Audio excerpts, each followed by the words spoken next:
नमस्कार। इस खास पड़ताल में आपका स्वागत है।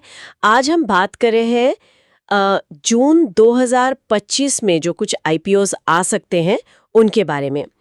मई में तो बाजार में काफी हलचल थी ही और लगता है जून में भी ये जारी रहेगी। कौन कौन सी कंपनियां हैं इसमें, जैसे एनएसडीएल है, Shri lotus developers, Indo gulf crop sciences, travel food services और लक्ष्मी इंडिया फाइनेंस भी। तो आज देखना ये है कि ये कंपनियां कौन है और क्यों बाजार से पैसा जुटाना चाह रही हैं। चलिए जरा इसको खोलकर समझते हैं।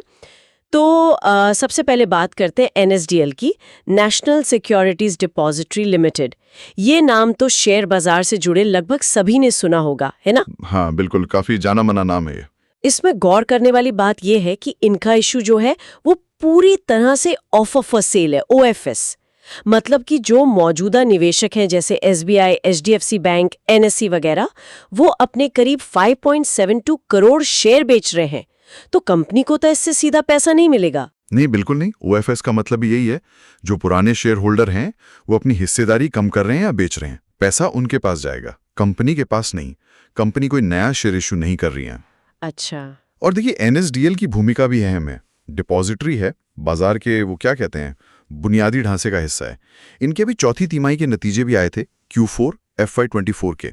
ठीक ठाक रहे, मुनाफा करीब 83 करोड़, आय लगभग 394 करोड़। तो हो सकता है मौजूदा निवेशकों को ये अच्छा मौका लग रहा हो निकलने का। लेकिन एक सवाल मन में आता है, क्या ये थोड़ी चिंता की बात नहीं कि कंपनी खुद पैसा नहीं जुटा रही विस्तार के लिए? मतलब बड़े नाम निकल रहे हैं। आपका क्या कहना है इस पर? हाँ, ये सवाल तो बनता है। देखिए, इसके दो पहलू हो सकते हैं। एक तो ये कि मौजूदा निवेशकों को अच्छा रिटर्न मिल रहा है तो वो प्रॉफिट बुक कर रहे हैं। दूसरा ये कि नए निवेशकों को देखना होगा कि कंपनी का आगे का प्लान क्या है। भले ही पैसा इस इशू से ना आ रहा हो, ये थोड़ा मार्केट सेंटिमेंट पर भी निर्भर करेगा कि लोग इसे कैसे लेते हैं। समझा। अच्छा, अब आते हैं Shri lotus developers in reality पर। ये मामला एनएसडीएल से काफी अलग लग रहा है।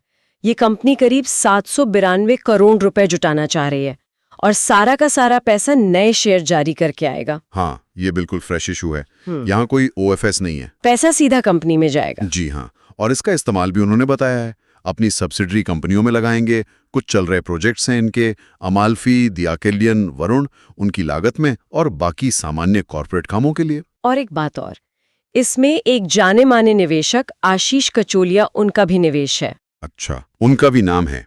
हाँ, ये तो फिर निवेशकों का भरोसा बढ़ाने वाली बात हो सकती है। एक जाने माने निवेशक का होना अक्सर पॉजिटिव माना जाता है। तो ये रियल एस्टेट में फिर से कुछ गर्मी का संकेत है। हो सकता है, मतलब एक डेवलपर नए प्रोजेक्ट्स के लिए पैसा जुटा रहा है तो ये सेक्टर में कुछ गतिविधि तो दिखाता ही है। ठीक है, तो हमने डिपॉजिटरी देख लिया, रियल एस्टेट देख लिया। लिस्ट में और भी नाम है अलग अलग सेक्टर्स से। इंडो गल्फ क्रॉप साइंसेज है, ये फसल सुरक्षा वाली कंपनी है। हाँ, एग्रोकेमिकल। ये नए शेयर भी ला रही है और ओएफएस भी, दोनों का मिक्स है। करीब 200 करोड़ रुपए नए शेयर से जुटाने का प्लान है। तो यहाँ ग्रोथ और एग्जिट दोनों की कहानी है। फिर है ट्रैवल फूड सर्विसेज। ये एयरपोर्ट पर रेस्टोरेंट और लाउंज चलाते हैं। अच्छा, वो ट्रैवल रिटेल वाला स्पेस। हाँ, इनका इशू एनएसडीएल जैसा है, पूरी तरह से ओएफएस। और ये बड़ा इशू हो सकता है, शायद 2000 करोड़ के आसपास का। बाप रे, ये तो काफी बड़ा ओएफएस है। मतलब मौजूदा निवेशक बड़ा एग्जिट ले रहे हैं। और एक और नाम है लक्ष्मी इंडिया फाइनेंस, ये एक एनबीएफसी है। इनका भी मिक्स है, नए शेयर भी और ओएफएस भी। अच्छा, तो फाइनेंशियल सर्विसेज से भी ये कंपनी है? जी। तो देखिए कितनी विविधता है, depository, real estate, agrochem, travel retail, finance. हाँ, वही मैं सोच रही थी, काफी फैला हुआ है मामला। ये दिखाता है कि अलग अलग सेक्टर की कंपनियां हैं, या तो पूंजी की तलाश में हैं या फिर उनके निवेशक निकलने का सही समय देख रहे हैं। और ये नए इशू और ओएफएस का जो फर्क है ना, जी, ये समझना बहुत जरूरी है। बिल्कुल। एक से कंपनी को पैसा मिलता है ग्रोथ के लिए, दूसरे से पुराने निवेशकों को। जी, और ये पूरी आईपीओ गतिविधि देखकर शायद हम बड़े आर्थिक रुझानों का भी कुछ अंदाजा लगा सकते हैं। हाँ, लेकिन ये याद रखना जरूरी है कि ये सब अभी जून के लिए है, मतलब अनुमानित लॉन्च है। हाँ बिल्कुल, तारीखें पक्की नहीं है। ये तो बाजार के हालात और रेगुलेटरी मंजूरी पर निर्भर करेगा। सही कहा आपने। तो कुल मिलाकर इसका मतलब क्या समझें? यही कि अलग अलग कंपनियां अलग अलग इरादों से आईपीओ लाने की सोच रही हैं।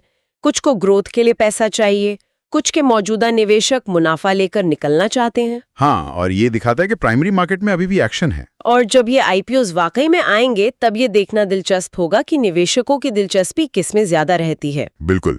क्या वो ग्रोथ वाली कहानियों पर पैसा लगाते हैं, यानी नए इशू पर, या फिर स्थापित नामों पर, भले ही वो ओएफएस क्यों ना हो? हाँ, इससे बाजार की भूख का पता चलेगा। और अलग अलग सेक्टर में कितना भरोसा है उसका भी एक बैरोमीटर होगा ये। अच्छा, जाते जाते एक सवाल छोड़ जाते हैं सोचने के लिए।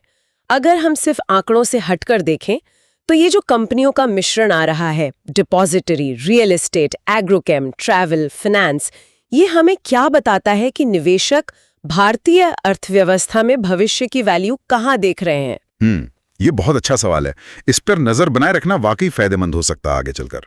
Thanks Alina and Gautam for your information. अगर आपको हमारे एक्सपर्ट की एडवाइस सही लगी तो वीडियो को लाइक एंड शेयर कर दीजिए, साथ ही साथ चैनल को दोस्तों सब्सक्राइब